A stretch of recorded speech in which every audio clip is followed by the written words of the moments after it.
Les informo a todos que la sesión va a ser grabada para que, bueno, sepan que está grabando. En primer lugar, le doy la más cordial bienvenida a todos. Me da mucho gusto que estén hoy en esta actividad de seminario de investigación de la División de Estudios de Posgrados. En el día de hoy, el doctor Iván Enrique Martínez Merlín nos va a hacer una presentación sobre el tema materiales luminiscentes y sus aplicaciones. Entonces, pues le pido a todos los asistentes, por favor, que cierren sus micrófonos. Como es habitual, al final vamos a tener una sesión de preguntas y respuestas con el doctor Iván Martínez Merlín. Adelante, Iván. Sí, gracias. Buenas tardes. Bueno, como ya me presentó el doctor Manuel, pues mi nombre es Iván Enrique Martínez Merlín. Actualmente estoy trabajando en el Tecnológico de Tlalnepantla, en la línea de investigación de materiales sustentables, y tenemos colaboraciones con la línea de investigación de superficies. Yo les voy a platicar un poquito acerca de los materiales luminiscentes, que es mi área de expertise, y algunas aplicaciones. Los materiales luminiscentes tienen un gran impacto en la vida actual del ser humano. Sí,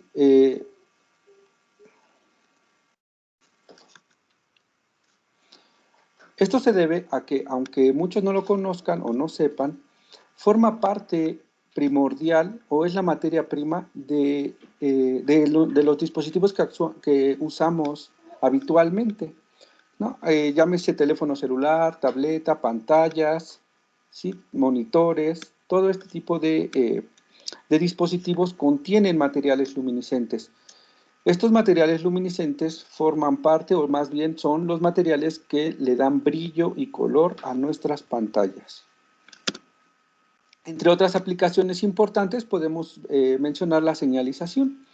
Yo sé que ustedes han visto ese tipo de señales, ¿sí? De extintores, salidas, etcétera, y a lo mejor no se habían dado cuenta, o no lo sé, pero si ustedes observan estos en la oscuridad, se van a dar cuenta que tienen un determinado brillo. Esto se debe precisamente al uso de materiales fosforescentes, ¿sí? Que son impregnados mediante pinturas que permiten que en caso de una emergencia donde no exista luz, pues estos letreros puedan ser visibles para las personas. Otro tipo de aplicaciones son en las carátulas de los automóviles. Algunos de ellos, algunas de estas carátulas, pues tienen esta propiedad de ser fosforescentes, y en otros casos, pues también son utilizados ya como entretenimiento. Como vemos en la imagen derecha inferior, pues se pueden realizar también este tipo de aplicaciones para niños, aunque con ciertos riesgos al usar láseres. Pero bueno, entre las aplicaciones más importantes también podemos mencionar el tratar de eficientar celdas solares. Estos materiales luminiscentes tienen la capacidad de absorber parte de la luz solar que una celda solar no puede aprovechar, y transformarla a energía que la celda solar sí puede aprovechar, como vemos en la imagen. Entre otras cosas, también podemos mencionar aplicaciones de iluminación. Los focos, las lámparas ahorradoras están formadas de materiales luminiscentes o contienen materiales luminiscentes que permiten precisamente iluminar espacios.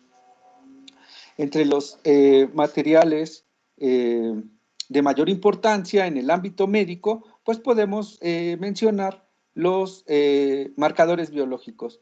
En últimas fechas o en fechas más recientes, este tipo de materiales se trata de emplear para que puedan mostrarnos los sitios en donde existen tumores malignos, y que puedan ser reconocidos por algún médico, y también para poder nosotros identificar si un tratamiento es eficaz y se almacena en estos sitios tumorales.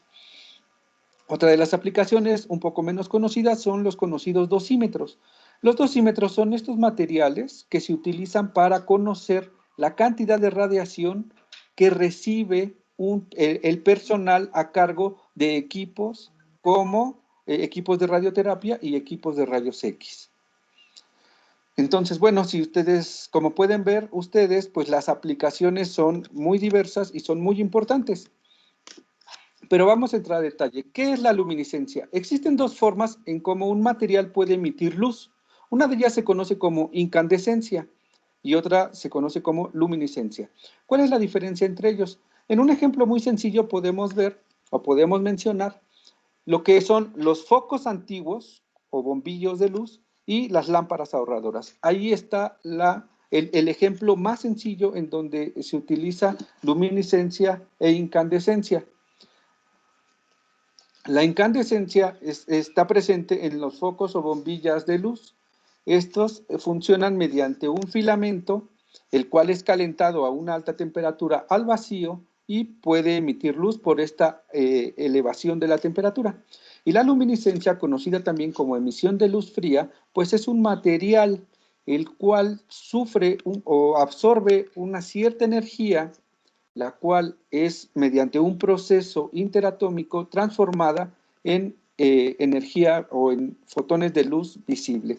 Es por eso que aquí no se necesita elevar la temperatura del material y tiene un mayor ahorro energético. Bien, de acuerdo a, como podemos ver aquí,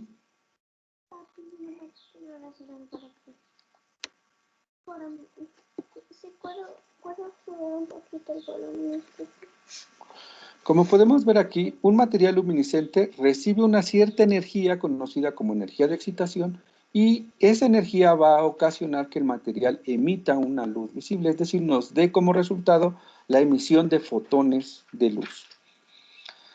Bien, de acuerdo a esa energía que nosotros le aplicamos al material, se puede clasificar la luminiscencia en una serie de fenómenos similares. Si se excita con fotones, ya sea de luz ultravioleta, visible o infrarroja, se le conoce como fotoluminiscencia.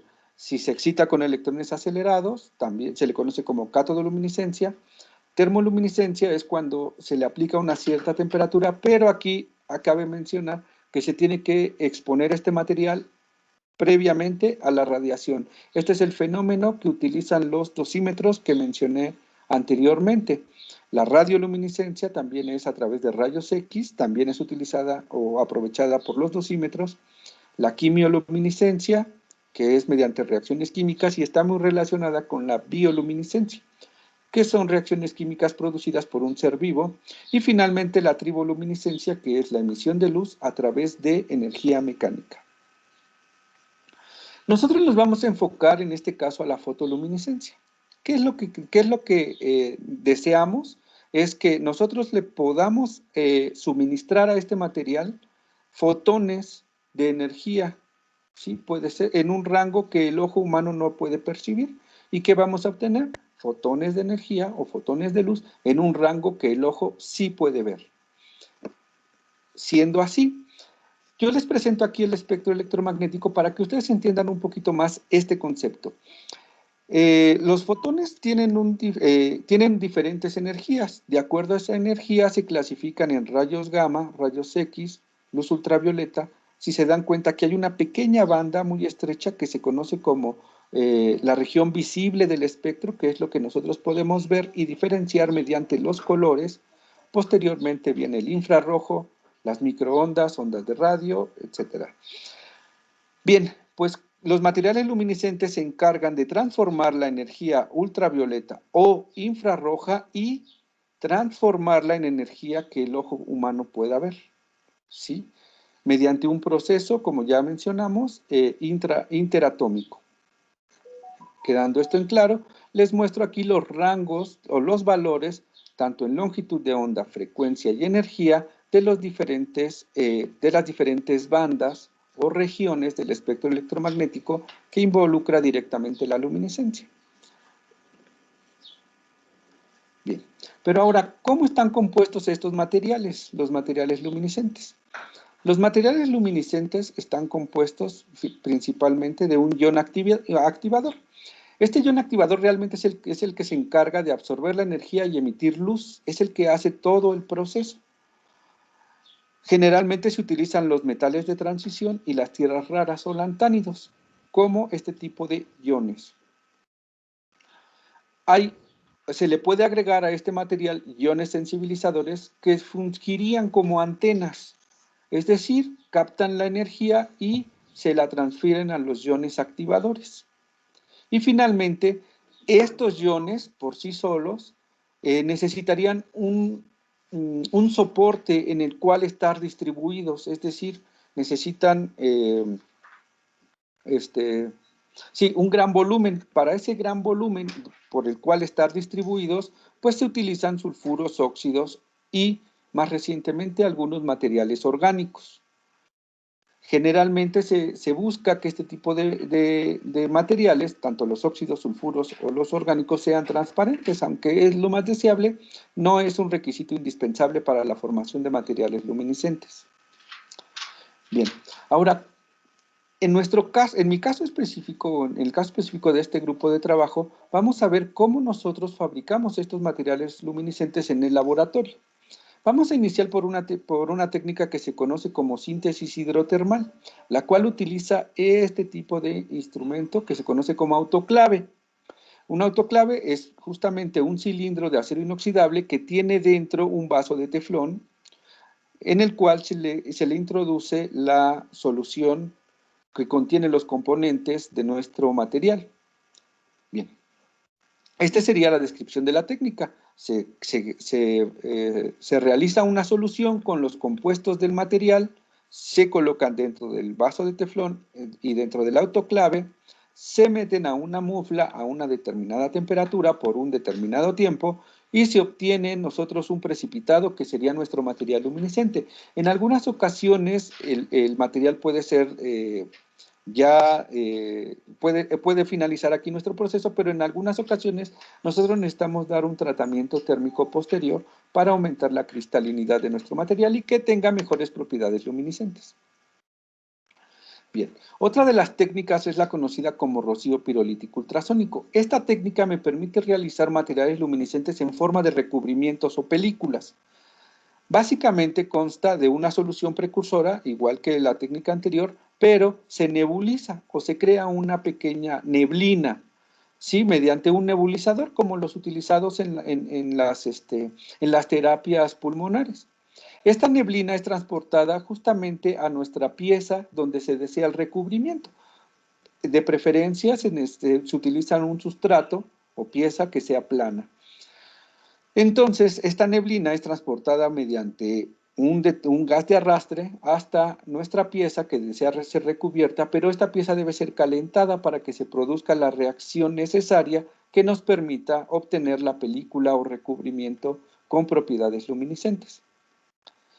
Esta es la descripción de la técnica. Se genera una solución precursora, se le agregan los componentes necesarios, en este caso los iones de tierras raras, se nebuliza o se produce el vapor, se transporta mediante aire o algún otro gas de arrastre y se deposita sobre un sustrato que puede ser vidrio, silicio, cuarzo o acero, y finalmente pues obtenemos nuestra película luminiscente.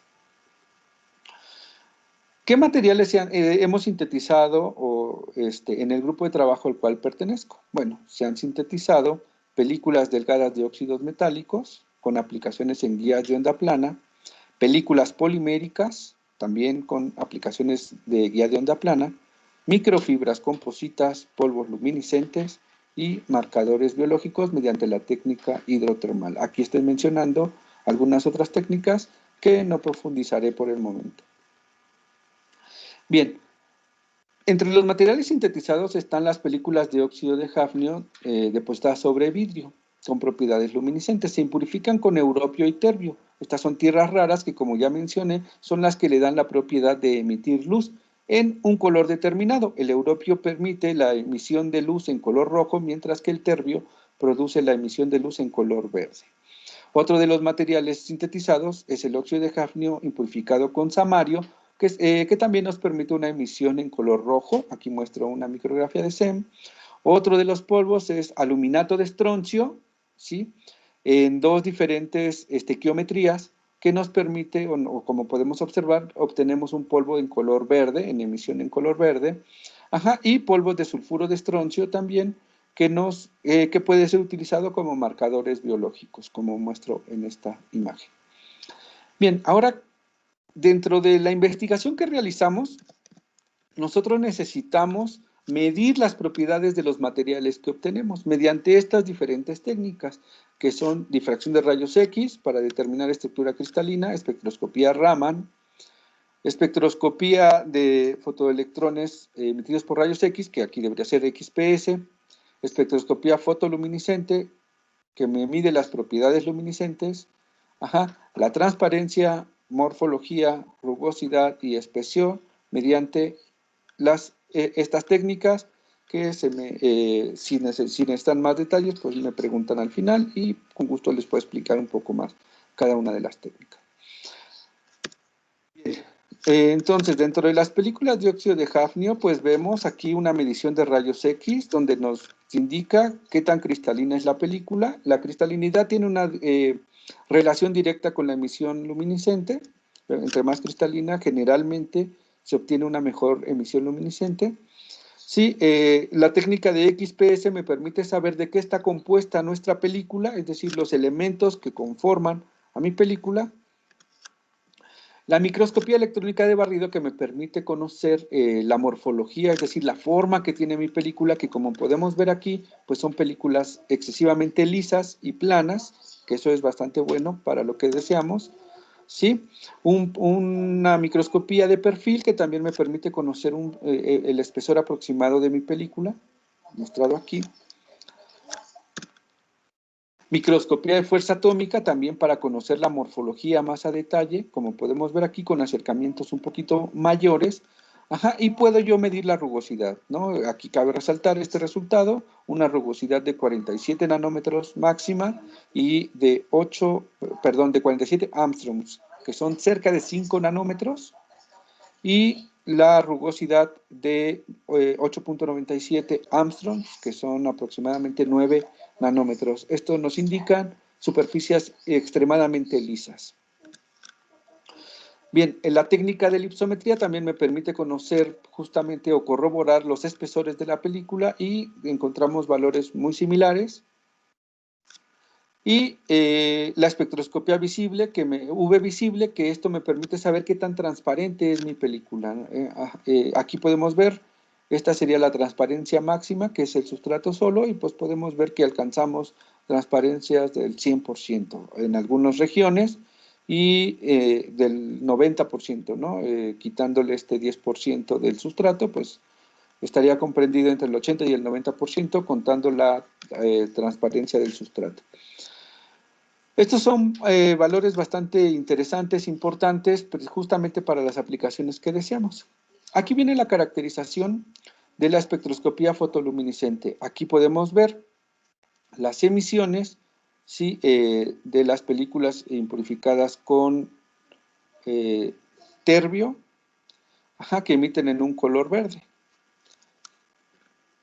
Se obtuvieron algunos resultados donde determinamos que la mejor temperatura son 500 grados centígrados y la mejor concentración del impurificante es el 5%.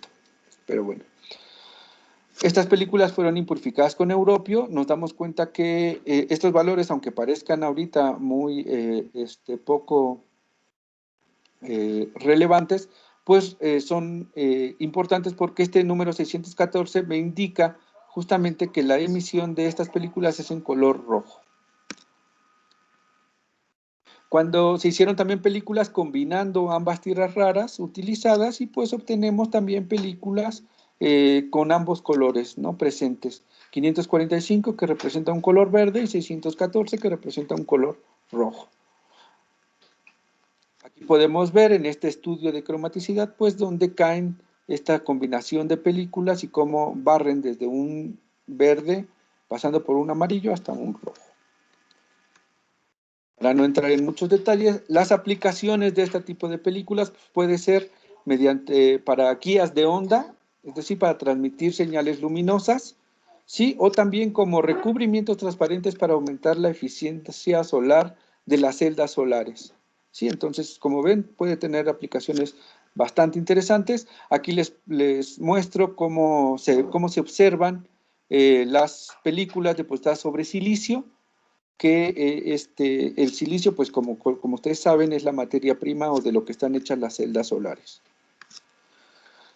Entre las aplicaciones que no incluyen a la luminiscencia de acuerdo a sus propiedades, como su alta estabilidad química y térmica, su baja rugosidad, alta densidad, pues pueden ser utilizadas, o estamos viendo si pueden ser utilizadas como recubrimientos anticorrosivos o como recubrimientos de baja fricción, conocidos como lubricantes sólidos, ¿sí? Al parecer, las propiedades que poseen este tipo de recubrimientos, pues, necesitaríamos hacer pruebas para conocer si pueden ser aplicadas en estos campos. De hecho, ya hay un estudiante que está trabajando en ello, ¿no? Me parece importante resaltarlo. Vamos ahora con los polvos de óxido de hafnio. También, ¿no? Su difracción de rayos X para determinar la cristalinidad. No voy a ahondar demasiado en este tipo de detalles. Aquí podemos ver, y este sí es importante, la imagen de estos polvos. Si se dan cuenta, están formados por pequeños gránulos muy pequeñitos, ¿sí? Esta mota de polvo que se ve aquí, pues es aproximadamente de entre micra y media y 2 micras de diámetro, ¿sí? En un acercamiento podemos ver que estos pequeños gránulos, que parecerían los granos de una alegría, pues son menores a 100 nanómetros. Eso ya es un resultado bastante interesante. Ahorita vamos a ver por qué. Ajá. Y mediante microscopía electrónica de transmisión, pues podemos corroborar justamente a una mayor definición, pues el tipo de gránulos de los que está formados, que son partículas, pues alrededor de 50 a 100 nanómetros. Sí, estas son partículas muy, muy pequeñitas. Este tipo de resultado, donde se ve ahí, parece como un foco, no sé si puedan ver mi apuntador, pero con puntitos, esta es una dispersión que me dice que el material es cristalino,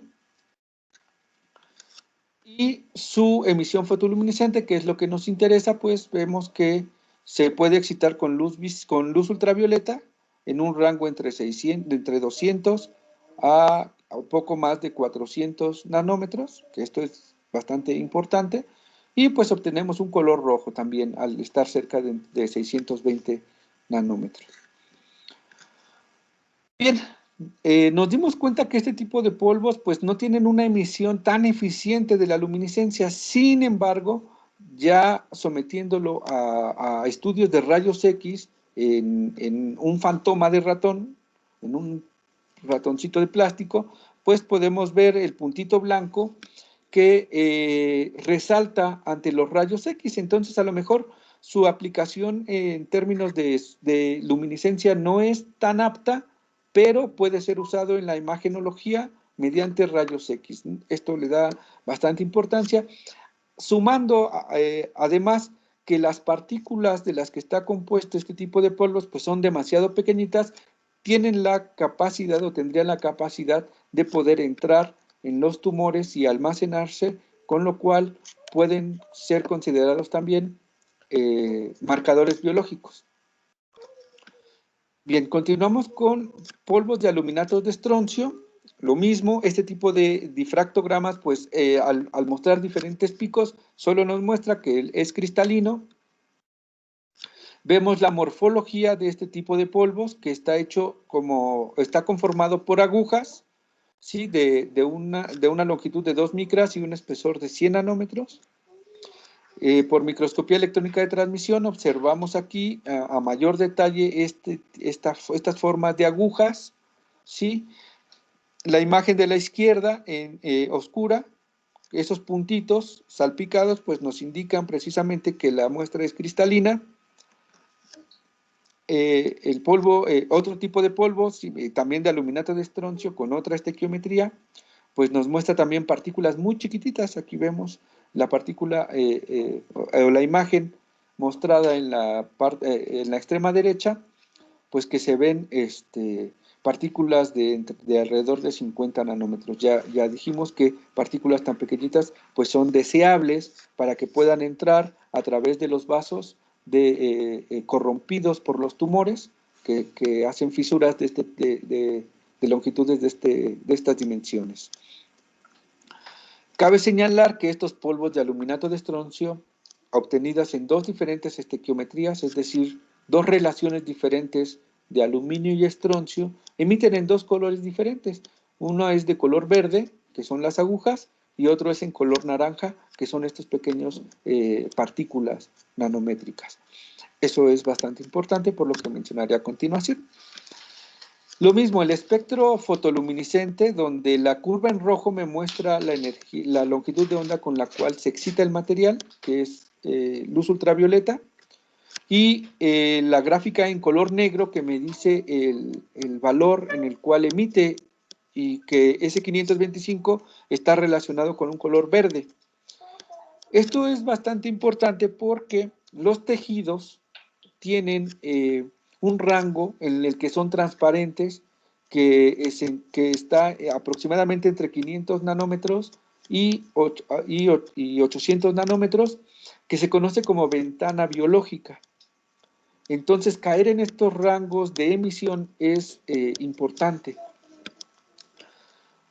Continúo, como ya les dije, la otra estequiometría me dice que este tipo de materiales pueden ser excitados con longitudes de onda del ultravioleta.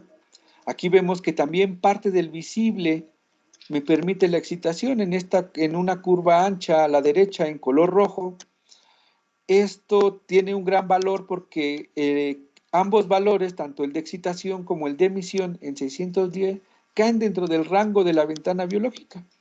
Y esto me permitiría a mí observar tanto la emisión como la excitación del material mediante un equipo conocido como IBIS, que es ideal en este tipo de rango.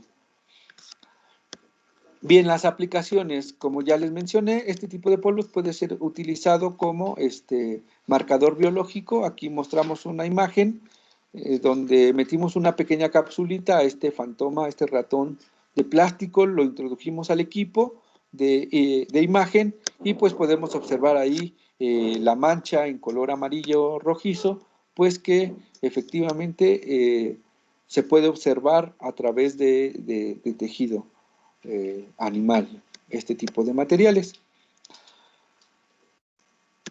Entre otras de las aplicaciones, también puede ser utilizada este tipo de materiales al ser incorporadas en una película polimérica, pues también la aplicación de eficientar las celdas solares, haciendo una película, no por rocío pirolítico, por otras técnicas, que me permita a mí crear un recubrimiento transparente, pero incorporando este tipo de polvos y, como ya les mencioné, convirtiendo energía que no es aprovechable por las celdas solares a energía que sí puede aprovechar una celda solar.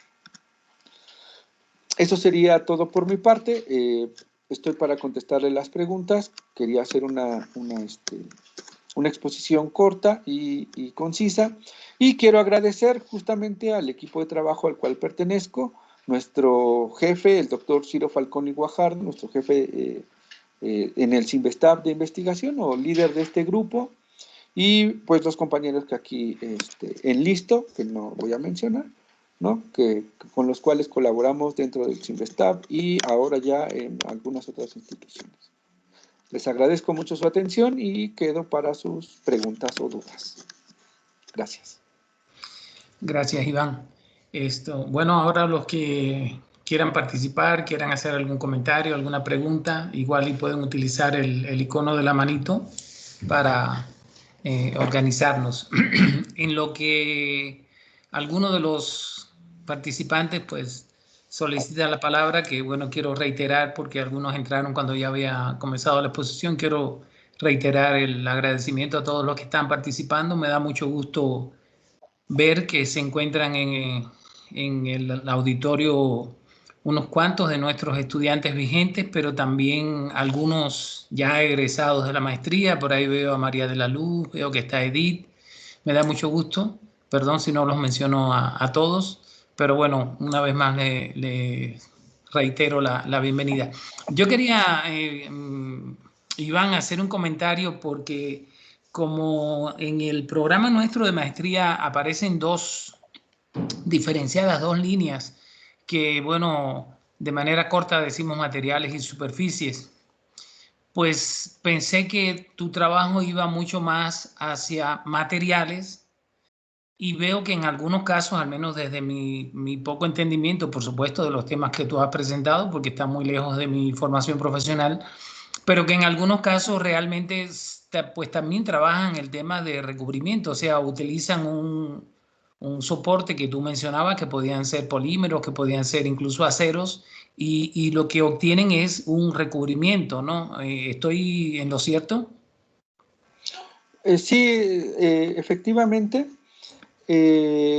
Este tipo de trabajos o este tipo de investigaciones puede involucrar tanto a la investigación dirigida a superficies, porque son recubrimientos o películas, como a materiales sustentables, ¿no? Al incidir directamente en cuestiones como energía.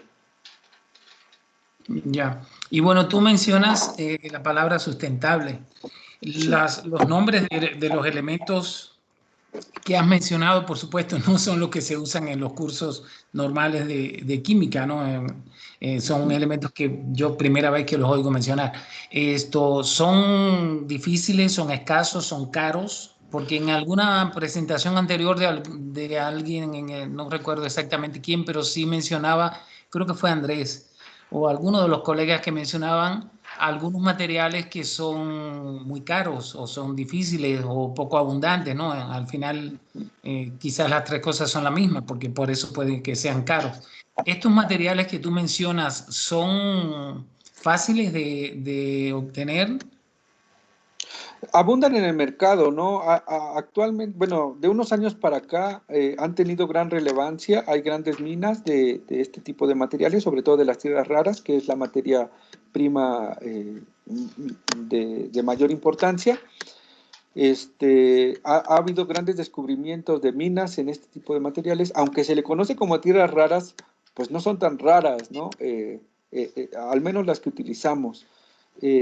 Sin duda va a haber un encarecimiento futuro de este tipo de materiales, de compuestos, porque se están utilizando cada vez más. O sea, la cantidad de dispositivos que se fabrican actualmente que utilizan este tipo de materiales, pues ha aumentado. Es decir, el número de celulares, pantallas, tablets, pues ahora ya no tiene comparación con la cantidad que se fabricaba hace 5 o 10 años.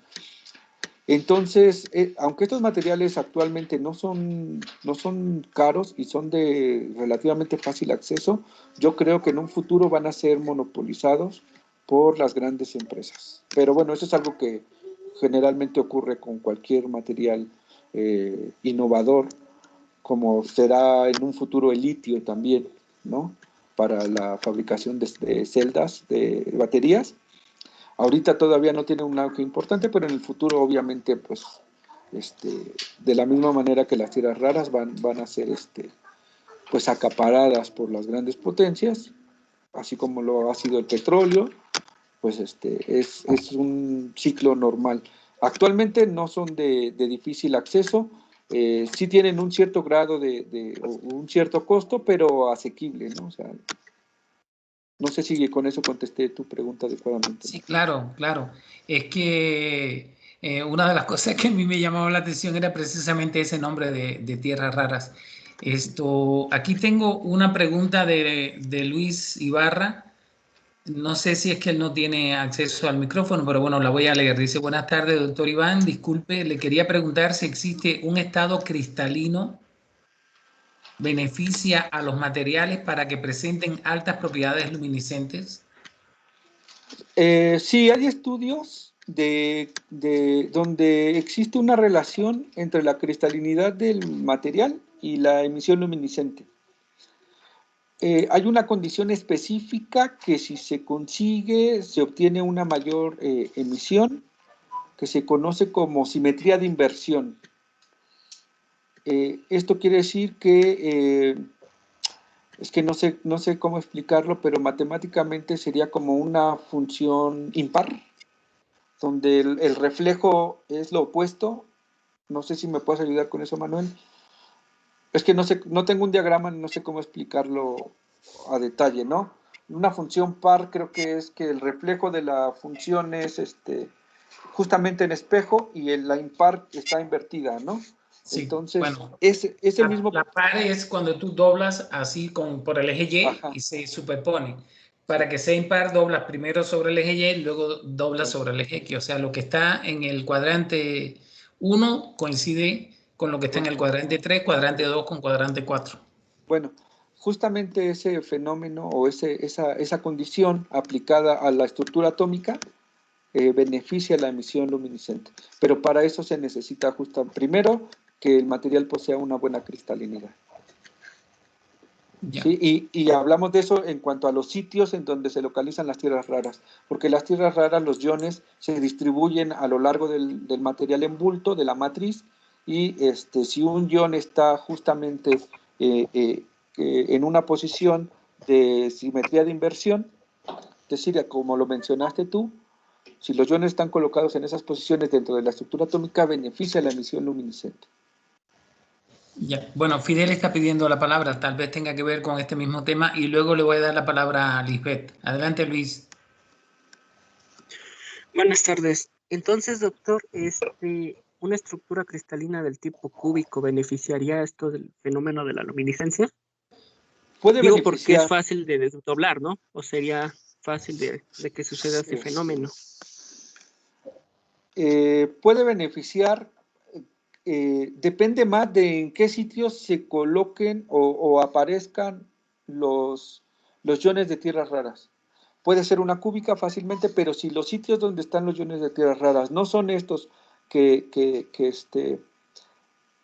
no siguen esta simetría de inversión, pues aunque sea muy cristalino el material, pues no va a tener ningún efecto. Sin embargo, puede ser otra estructura que no sea tan perfecta o tan bonita como la cúbica, puede ser una monoclínica, una tetragonal, pero si la posición de los iones se consigue en esta condición de simetría de inversión, sí se obtiene un material con mayores propiedades luminiscentes.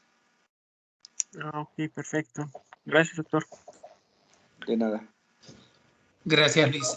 Adelante, Liz. Hola, Doc, buenas tardes.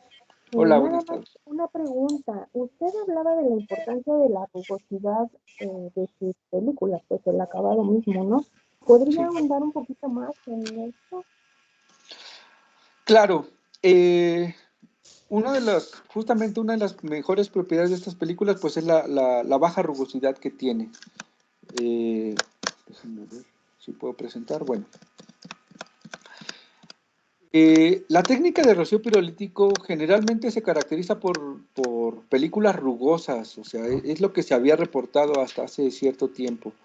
Películas altamente rugosas. Sin embargo, cuando nosotros utilizamos cierto tipo de compuestos precursores, es decir, de lo que conformamos nuestra solución, se pueden obtener películas muy lisas. ¿Sí? Los acetilacetonatos, que son el compuesto ideal para películas lisas, pues nos permite justamente obtener películas altamente planas. ¿Sí? Aquí en esta diapositiva, pues observamos que la rugosidad pues va de 9 nanómetros, ¿no? La mínima, de entre 9 y 14 nanómetros, de acuerdo al tipo de rugosidad medida, que yo lo considero extremadamente baja, mientras que la máxima rugosidad para recubrimientos más gruesos, de mayor espesor, pues no supera los 5 nanómetros, ¿no? Que es la equivalencia en Armstrongs. 47 Armstrong son 4.7 nanómetros, ¿no? Cerca de 5 nanómetros como una rugosidad máxima, a mí me parece todavía un valor muy, muy bajo. ¿Sí quedó contestada tu pregunta, Liz? Sí, Doc, muchas gracias. Gracias a ti. Bueno, hay un comentario de la doctora Laura en el chat que dice, complementando un poco la aportación del doctor Iván, el mercado chino es quien nos vende en su mayoría estos materiales. Los precios los controlan ellos. En fenómenos espectroscópicos como estos que puso el doctor Iván se necesitan purezas de 98 a 99% y por tal razón en ese caso pues sí son caros. No sé, Laura, si quieres hacer algún otro comentario. Pues de hecho, de las técnicas que muestra el doctor Iván, se necesita una pureza totalmente, pues la tierra rara casi se necesita en 99.9999. Si no me deja mentir el doctor, entonces por lo tanto, las tierras raras sí son caras, pero eso no quiere decir que no se pueda lograr hacer toda la parte experimental que el doctor Iván nos acaba de mencionar. Y sobre todo algo que él también comentó es que este interés por estas tierras raras ha tenido un auge en los años más recientes, a lo cual conlleva que posiblemente a futuro, pues en vez de encarecer, empiecen a decrecer en precio, porque lógicamente la demanda va a ir aumentando conforme a sus aplicaciones. Entonces, considero que es uno de los temas que recientemente está teniendo interés, porque, bueno, tiene diferentes caminos, ¿no?, a seguir. En el área de diseño de materiales, complementando, pues cada uno de los doctores que estamos ahí, pues se dirige a diferente temática usando este tipo de tierras. Y bueno, sería todo lo que complementaría el doctor Iván. Y bueno, ya que hablé, pues una felicitación al doctor por su exposición y pues sería todo. Gracias. Gracias, Laura. Veo aquí que, no, ya. Digo, sí, Luis tiene la mano, no sé si es que se quedó de su intervención anterior o quieres hacer alguna otra participación, Luis. No, creo que se quedó ahí pegada. Ya, ok, está muy bien. Sí. Esto. ¿Alguno de los participantes quiere hacer alguna intervención? Andrés, adelante, Andrés. Hola, buenas tardes. Buenas tardes. Bueno, a mí me pareció, de hecho es muy interesante todo esto de películas. A mí me parece interesante también la técnica y hay varias cosas que todavía como que no me quedan claras, pero bueno, a ver si me podría ayudar el doctor Iván. Por ejemplo, cuando se utiliza la técnica y se somete en los precursores a ultrasonido. Bueno, tengo entendido que se arrastran todos los reactivos y posteriormente ya en el sustrato se lleva a cabo la reducción. Entonces, a mí me queda la duda de si todo, porque al final cuando ocurre una reacción, lo que interesa es el óxido, bueno, en el caso del óxido de cadmio, por ejemplo, al final es lo que se quiere en la película, pero todos los demás residuos, por así decirlo, que quedaron, por ejemplo, si se utiliza algún acetonato, todo, se queda dentro de la película, no sé.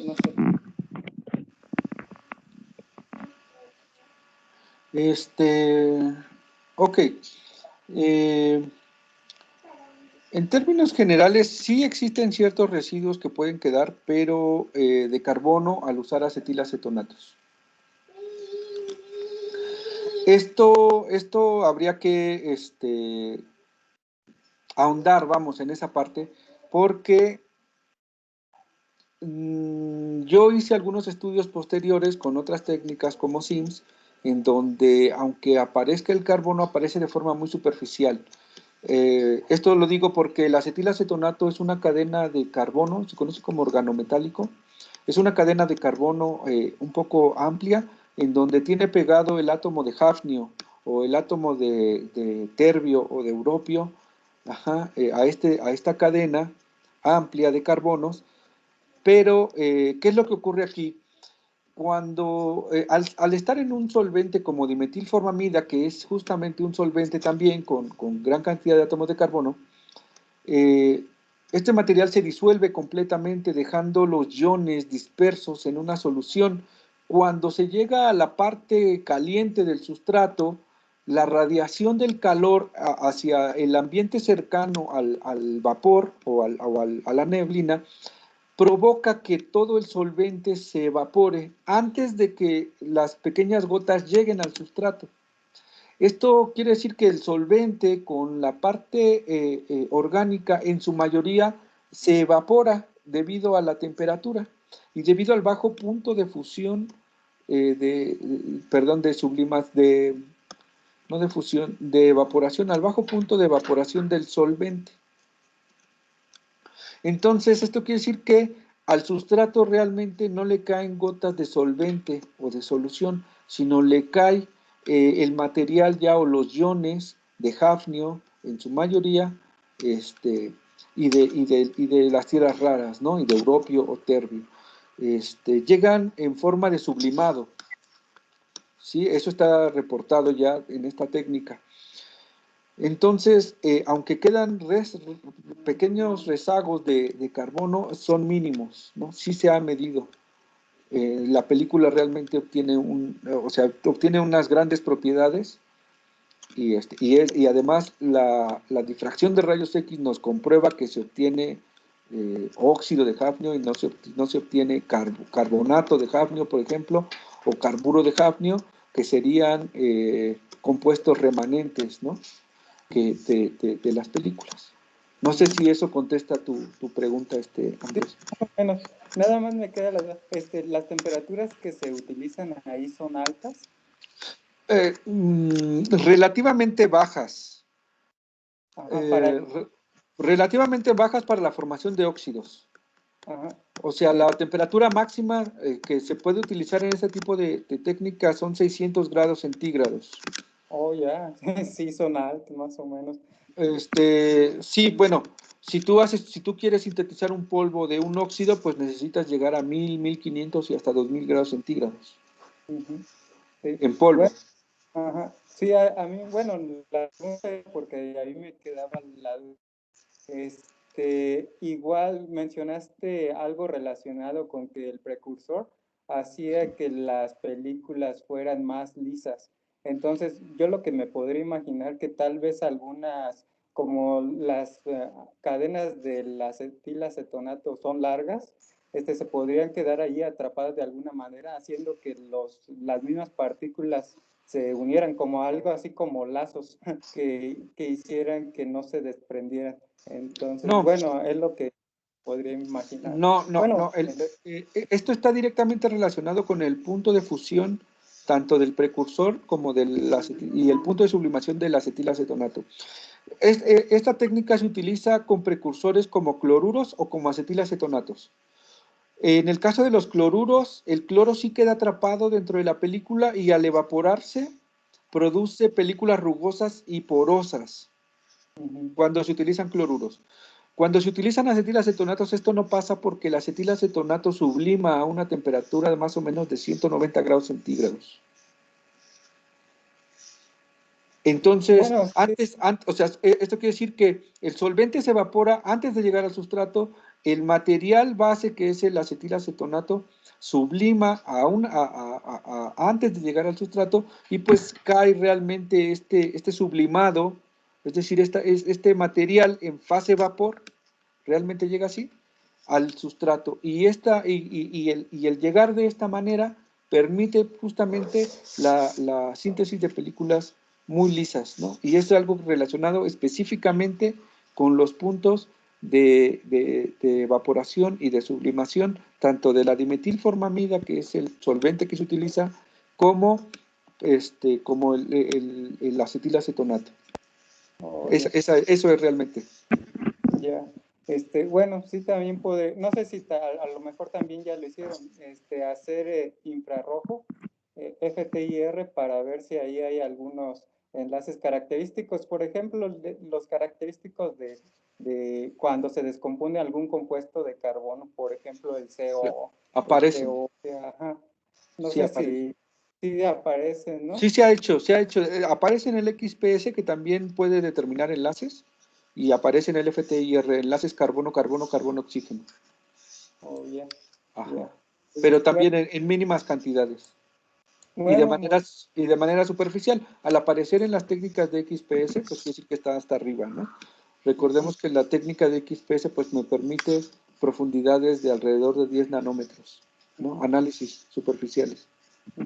Sí, bueno, era lo que imaginaba. Bueno, sí, de que posiblemente también podrían quedarse de alguna manera ese tipo de compuestos para hacer que no se desprendieran o darle homogeneidad a la película, pero bueno, ya ahora sí que nada más era una suposición. Bueno, muchas gracias, Iván. No, de qué, gracias a ti. Sí, gracias Andrés. Bueno, no veo a ningún compañero que esté pidiendo hacer alguna intervención, entonces una vez más, Iván, te agradezco muchísimo tu presentación. En breve te voy a hacer llegar un reconocimiento firmado por el director. Lamentablemente no lo tengo todavía firmado por él. Le agradezco mucho a todos los que aceptaron la invitación, tanto los colegas del programa de posgrado de la maestría, como los estudiantes y egresados. A todos muchas gracias, y pues van a recibir también una invitación para el próximo mes. Ya paso a paso, yo creo que el seminario se va consolidando y en esta ocasión ya es la 7ª vez que nos reunimos para dedicar una tarde de viernes a hablar de los temas científicos que nos interesan y nos atraen. Muchísimas gracias a todos, que tengan buen fin de semana y también pues que tengan buenas vacaciones. Nos vemos el próximo mes. Igualmente, hasta luego. Gracias, hasta luego. Hasta luego, que estén muy bien todos. Hasta luego a todos. Gracias. Buena tarde a todos. Buena tarde, hasta luego. Nos vemos, hasta luego. Hasta luego. Hasta luego a todos, buen día. Buen día, gracias.